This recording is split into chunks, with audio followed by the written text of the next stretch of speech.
In the United States, a not-so-silent spring marks the arrival of several billion birds migrating northward from Central and South America. But curiously enough, the exact timing of this journey varies each year. So why is that?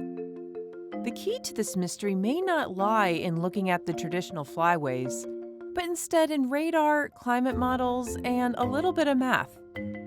At the Global Modeling and Assimilation Office, we routinely produce a comprehensive climate data set by combining observations and models. And these are freely available to the public. This data can be used to explain the characteristics of ecosystems like bird migration patterns. In fact, by using a network of 143 NOAA radar stations across the continental United States, the team analyzed 23 years of data to see if they could group stations that had similar year-to-year variability in the migration observations. And this is different from the concept of flyways. This is specifically looking at which radar stations across the United States in what regions have a similar variability in bird migration timing.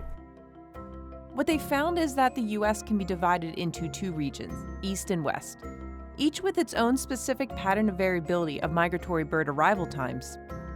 So now that we have divided the continental United States into two regions, we can look at each region specifically and understand the climatic drivers of each region.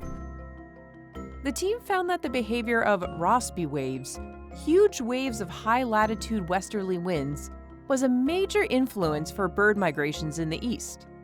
As Rossby waves are triggered, particularly those in the tropical Pacific, they influence climate patterns and bring warm temperatures to the eastern United States, which in turn correlates with earlier arrivals of migratory birds in that region.